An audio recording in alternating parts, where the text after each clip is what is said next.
प्यारे बच्चों, मैं अर्चना सरोहा लेकर आई हूँ थॉट ऑफ द डे। असफलता प्रयास बंद कर देने का परिणाम होती है। You never fail until you stop trying. जब तक आप सीढ़ी चढ़ने का प्रयास नहीं करोगे, मंजिल नहीं पा सकते। हमारे प्रयास ही सीढ़ी हैं और सफलता उन प्रयासों को करने के बाद मिलने वाली मंजिल। धन्यवाद। नमस्कार। आज का शब्द Today's word is glad. G-L-A-D glad. Glad का अर्थ होता है प्रसन्न होना, खुश होना, पुलकित या आनंदित होना। मुस्कुराइए, क्योंकि मुस्कुराहट थके हुए जीवन से विश्राम देती है और यह प्रकृति का मानव को सर्वोत्तम उपहार है। खुश रहिए, प्रसन्न रहिए। धन्यवाद। Good morning. आज मैं आपके सामने लेकर आई हूँ एक पहेली।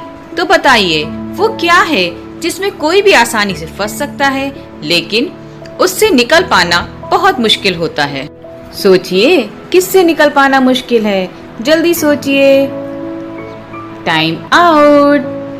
सही जवाब है मुश्किल। हम जाने अनजाने अचानक ही किसी न किसी मुश्किल में फंस जाते हैं, लेकिन उससे निकल पाना हमारे लिए उतना ही मुश्किल हो जाता है। इसलिए सावधान रहें और सतर्क रहें। Thank you. सुप्रभात प्यारे बच्चों, जाने आज का इतिहास अर्चना पांडे के साथ।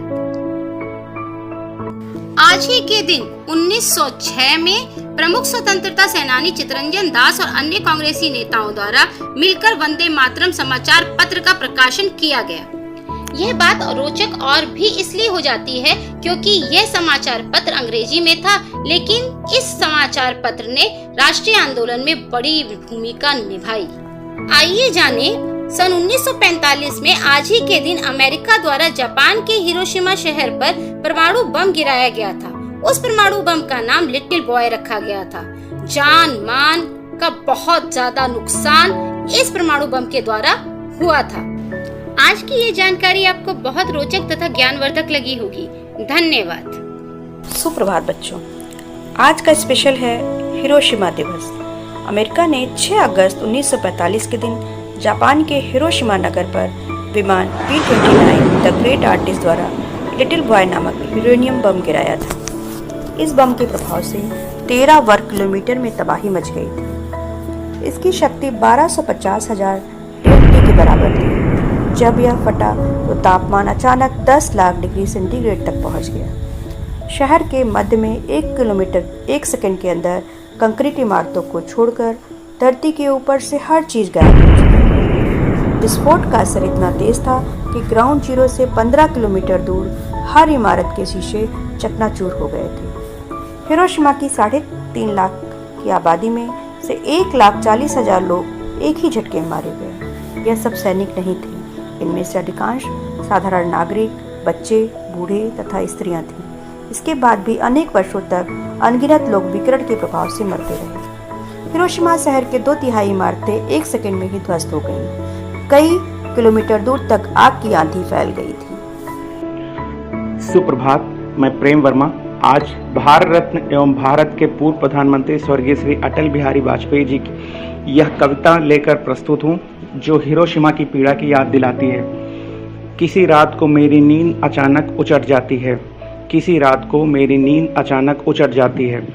आँख खुल जाती है, मैं सोचने लगता हूँ कि जिन वैज्ञानिकों ने अणुशस्त्रों का आविष्कार किया था, वह हिरोशिमा नागासाकी के भीषण नरसंहार के समाचार सुनकर रात को कैसे सोए होंगे।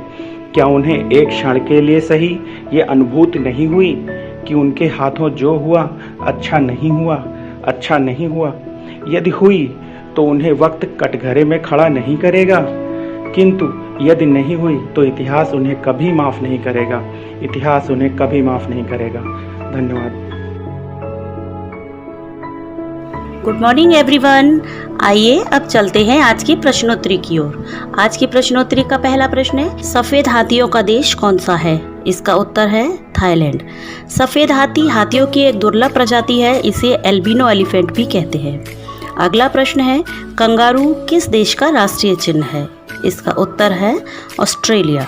कंगारू ऑस्ट्रेलिया में पाए जाने वाला एक स्तनधारी पशु है। अगला प्रश्न है, सुंदरलाल बहुगुणा का संबंध किससे है? इसका उत्तर है चिपको आंदोलन। बहुगुणा जी के अनुसार पेड़ काटने की अपेक्षा उन्हें लगाना अति महत्वपूर्ण है। उनके कार्यों से प्रभावित होकर अमेरिका की फ्रेंड ऑफ नेचर नामक संस्था ने 1980 में इन्हें पुरस्कृत किया था। अगला प्रश्न है, सन 1923 में स्वराज पार्टी का गठन किसने किया था? इसका उत्तर है चित्तरंजन दास और मोतीलाल नेहरू। स्वराज पार्टी पराधीन भारत के स्वतंत्रता संग्राम के समय बनी एक पार्टी है जो भारतीयों के लिए अधिक स्वशासन तथा राजनीतिक स्वतंत्रता के लिए कार्य कर रही थी। धन्यवाद। सुप्रभात बच्चों, मेरा नाम कंचनबाला, मैं गौतम बुद्ध नगर जिले से हूँ। आज की कहानी है समस्या का हल। एक बार एक सेठ घनश्याम दास थे। उनके पास 3 पुत्र थे। सेठ को अपने हाथियों से बहुत प्यार था। उनके पास 17 हाथी थे। एक बार जब सेठ का अंतिम समय नजदीक आया तो उन्होंने अपने पुत्रों को कहा, मेरी मृत्यु के पश्चात जमीन जायदाद के साथ हाथियों का भी बंटवारा कर लेना। पहले पुत्र को आधे, दूसरे पुत्र को 1/3 एवं तीसरे पुत्र को 9वें हिस्से में हाथी लेने की बात कही। उनकी मृत्यु के पश्चात तीनों पुत्र हाथियों का बंटवारा नहीं कर पा रहे थे। एक शाम उन्हें हाथी पर बैठकर आते हुए एक साधु दिखाई दिए तो उन्होंने अपनी समस्या साधु को कही। साधु ने अपना हाथी उन्हें दे दिया और बंटवारा करने को कहा। इस प्रकार 18 हाथी हो गए। आधे यानी 9 पहले एवं 1/3 यानी 6 दूसरे एवं 9वें हिस्से में तीसरे पुत्र को 2 हाथी मिले। एक हाथी फिर भी बच गया। साधु ने अपना हाथी लिया और हाथी लेकर साधु जिस दिशा से आए थे उसी दिशा में वापस चले गए। तीनों पुत्रों को गणित तो समझ नहीं आया, लेकिन हमें शिक्षा मिलती है, हर समस्या का हल निकाला जा सकता है। नमस्कार बच्चों, आज हम योग की महत्ता के विषय में जानेंगे। योग स्वास्थ्य के लिए अत्यंत आवश्यक है। युगों युगों से योग के प्रति यही धारणा चली आ रही है। स्वस्थ शरीर में ही स्वस्थ मस्तिष्क का निवास होता है। इसलिए बच्चों, जीवन में उन्नति के पथ पर आगे बढ़ने के लिए योग को अपने दैनिक दिनचर्या में शामिल करने का संकल्प लेना है। एक स्वस्थ नागरिक का परिचय देना है। आइए और जानें। हमें स्वस्थ और स्फूर्तिवान रहने के लिए नियमित योग करना चाहिए। इससे मन शांत और प्रसन्न रहता है। योग हमारी प्रतिरोधक क्षमता को बढ़ाता है, जिससे हम बीमारियों से बच सकते हैं। इस कोरोना महामारी के संकट के दौर में योग करना अत्यंत आवश्यक है। नियमित रूप से योग करें, स्वस्थ और निरोग रहें। गुड मॉर्निंग बच्चों, अच्छी आदतों के अंतर्गत आज हम सीखेंगे रोज सुबह नहाना। प्यारे बच्चों, हमें सुबह नहाने की आदत डालनी चाहिए। नहाने से हमारा शरीर स्वच्छ रहता है और हम बीमार नहीं होते।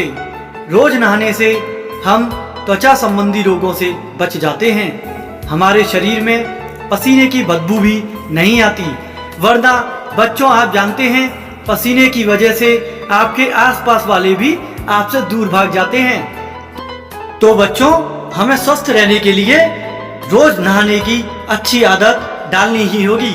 थैंक यू बच्चों।